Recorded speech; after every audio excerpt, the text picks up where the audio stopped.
There's obviously a pretty clear divide in evangelicalism right now, made up of three sides. There are those for Trump, there are those against Trump for liberal reasons, such as people like Beth Moore, and then there are those against Trump for more conservative reasons, such as the abortion abolitionists, or those against him for sexual immorality reasons. Two out of these three sides typically have valid reasons behind their support for or against him as a presidential nominee, and that is what this video is going to be focused on: the conservative Christian reasoning to support or be against President Trump. I do want to start out this video by saying this entire video's purpose is to tell people why there are conservative evangelical Christians that are for Trump or against Trump and their reasonings behind their decisions. This is not a video that will necessarily focus on the liberal reasonings behind why people are against Trump, as that is beyond the scope of this video and beyond the purpose, as I'm looking at this from a biblical standpoint and a biblical standpoint alone, and the valid reasonings behind those. When you look at the average evangelical reasoning behind supporting President Trump, it's typically from an economic viewpoint. It's from people that have felt wronged by government for years on end, that felt ignored, that felt like they didn't even matter to the government and the representatives that they kept electing and putting into the White House and putting into Congress. These people have felt wronged by the government that's ignored them for years, that shipped their jobs overseas, that was their livelihoods. They were unable to put food on the table for their children anymore. And they watched as drugs poured over the borders and caused so much harm to their families and friends. They felt like they finally had someone when he showed up in 2016 that would listen to their problems and would finally be their voice for our government. Many from a premillennial eschatological viewpoint also have reasonings to support him beyond just economic reasons. They saw that he brought a level of peace to the Middle East that hadn't existed in decades, and they gave him credit for that. There was no wars. Their children were safe. They didn't have to worry about their children being shipped off to another country again. This was valid enough reason for them to vote for him again in 2020 and seek for him to be back in the White House again in 2024.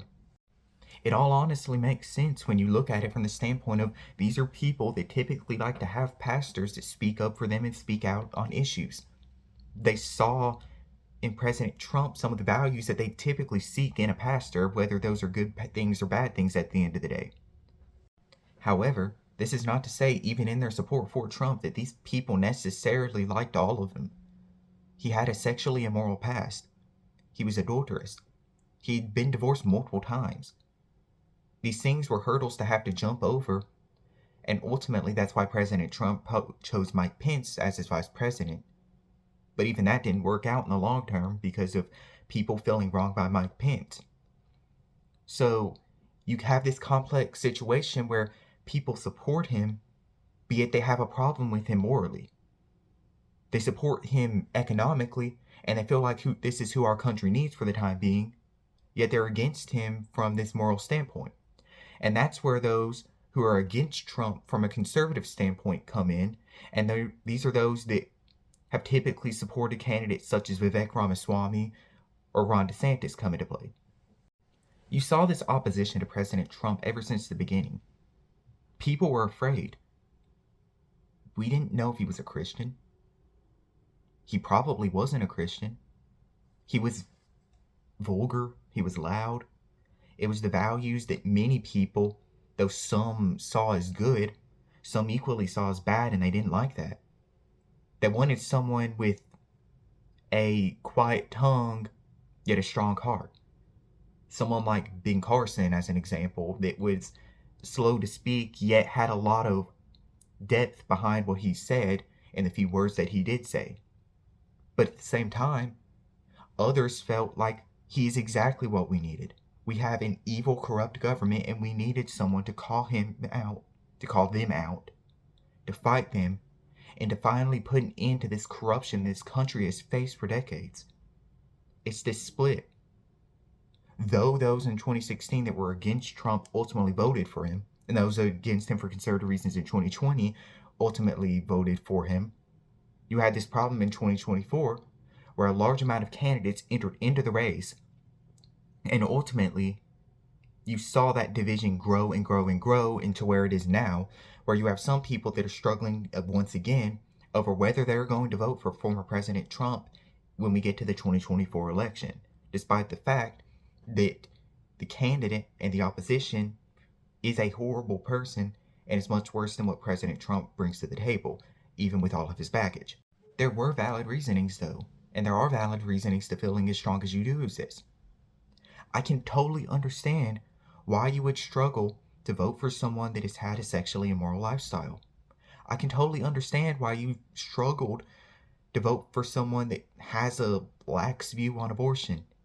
I feel extremely strongly on the pro-life issue, and I'm on the side of abolition myself, and I don't like a lot of the things that he says about this. He wants to appease the liberal side of the audience so that you don't get the angry mob, but in my viewpoint, life is up here in terms of what I support. I want someone that is going to fight for the unborn, and I feel like the issue is not focused on enough as it is in this modern day mass execution that goes on every single hour. I understand why they have these viewpoints. I understand why they are against him as a nominee. But then there's also comes the issue where there's no other alternative. Who are you going to vote for? Do you vote for a third party? The chances of a third party winning is next to none. Do you vote for Biden? Well, that just throws out every single reasoning that you have. So then you're stuck between a rock and a hard place once again. As of the time of recording, Nikki Haley's still in the race, but she's not really a good option. All she's going to do is just send us into countless wars for the rest of our lives that will lead to the deaths of countless people for no reason at the end of the day. So what do you do? This is that war, this is that battle, this is that internal dilemma that we face time and time again as Christian voters. There are valid reasonings to go into the ballot box and vote for President Trump. And there are valid reasons to say, no, I don't necessarily want to support this. I understand both sides of this issue. And I can see it, and I do see it every single day in terms of people within the church that struggle to vote. So what do we do to reach out to these people that struggle every single day of their lives? I feel like I have an obligation to participate in government. I feel like I have an obligation to vote, to do my duty, to say I want to show the best path forward for this country. Yet they feel like they don't know what path to follow because neither side represents them. I also completely understand why there are people that are against the idea that there's never going to be another good candidate in this country, that there's only one option that will ever help us, that will ever save us, and that our greatest hope for this country is a president. I don't believe that myself. I believe Jesus Christ is the best hope for this country. If it's God's will for him to put a president into office that fixes the majority of the problems that our country is facing, then it is his will. If it is his will for there to be continual judgment on this country through bad leadership, then that is his will also. God has the ability to raise up anyone that he can, according to his will, at any time throughout history. He can turn things around just like that, and things will be changed in 5 seconds. But it's about patience and waiting on God's timing. I also understand the other side of the viewpoint. I also understand that the people that support former President Trump have valid reasonings to do so. And they have valid reasonings to say what we need right now is someone that's going to speak up and fight the evil that's within our country. And I'm totally fine with this so long as your first hope that you place in this country is on Jesus Christ. That is a valid reasoning. It's a valid reasoning to pray that God raise up a leader that will stop the corruption in this country and allow us to be to a place where we can afford things again. There's nothing wrong with that at the end of the day. I voted in the primary for the presidential election. I definitely did not vote for Nikki Haley, I can tell you that. And a large majority of those that are against Trump for conservative reasons did not vote for Nikki Haley in the primary, nor did people that are for Trump from conservative standpoints vote for Nikki Haley. There is obviously valid reasonings that I see on both sides of this issue. I can understand totally from a biblical standpoint why you would feel a problem for voting for someone that has been sexually immoral and lived a life of adultery. I understand why you can have such a strong viewpoint for the abolition of abortion that you would struggle to vote for a man that wants to compromise on the issue. I can understand being against that compromise. I can also understand feeling so strongly about crime that's going on in our country, about border security, about the economy, about struggling to put food on the table, about not being able to get a job because your jobs are being sent over to the overseas every single day. I can understand those things. I can understand being afraid about the corruption that's going on, about the people that are in our schools every single day poisoning the minds of our youth. I understand these things. I understand both sides of them. I believe that they're valid at the end of the day. So I think what the thing is at the end of the day is we need to find a consensus. How do we move forward as a country with this issue? The consensus that we came to in 2016 was obviously Mike Pence as a running mate. That's not going to happen again. Neither side likes Mike Pence. He's not going to sway a single vote to his side other than a few Nikki Haley voters. That's not going to work again. Who's going to be the option? If Trump goes with a more liberal candidate as his running mate, then obviously the same people that have issues from the sexual immorality viewpoint and from the abortion abolitionist viewpoint are not going to be swayed to Trump's side. The compromise at this point is a vice president that is morally upstanding and that will answer the concerns of the abortion abolitionist side. My fear is that in trying to gain liberal voters and not try to rile the pro-choice crowd, that President Trump will not go for that abortion abolitionist viewpoint, as he typically seems to be against that. It's really a compromise that you can only pray happen, but yet who is there that can fulfill that role necessarily? It's a question that you have to keep on asking, and it's something we can really control at the end of the day either. All we can do is just pray. At the end of the day, I don't personally say that I'm for or support a candidate. I say that I voted for a candidate. Voting is not necessarily an endorsement of every single thing that a person does. I can tell you and will tell you that I'm against Joe Biden and that I'm against Nikki Haley. Every single value that they stand for is not even worth a compromise on. There are valid compromises that you can take in voting, but I also understand that people have an issue because they see voting as an endorsement of the person that they're voting for. And those people have a choice to make when it comes to the ballot box in November. Who do you vote for? What do you do? Or do you just not vote at all?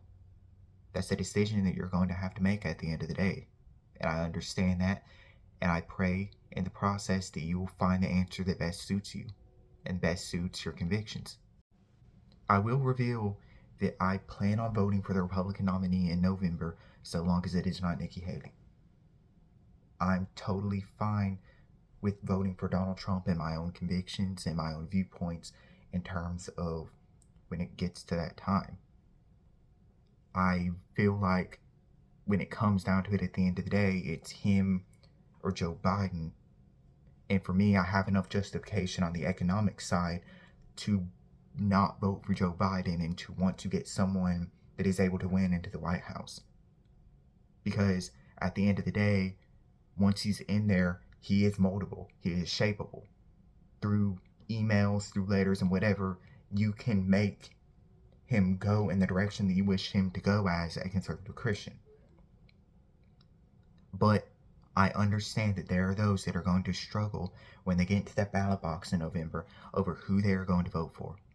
And to that, I will say, I understand you, and I understand why you were at that point. There is nothing wrong with thinking in this manner. There is nothing wrong with being reluctant to vote for someone that's had a past of sexual morality. There's nothing wrong with having such a strong viewpoint of being against abortion that you don't want to compromise on it. I understand that. It's about, at the end of the day, we need to continue having these discussions about the values that we hold near and dear to our hearts. That what we believe should be represented at that ballot box. We have to continue to discuss this, or else no one is going to be discussing it at all. I don't want to repeat myself again in all the points made for both sides, so ending this video here, I just want to say thank you for watching. This is Romans 5:8 Gospel. This is our first video on this political issue, and I hope you look forward to more in the future. Please tell me what subject matters and topics that you would like me to discuss in the future. Thank you for watching, and God bless.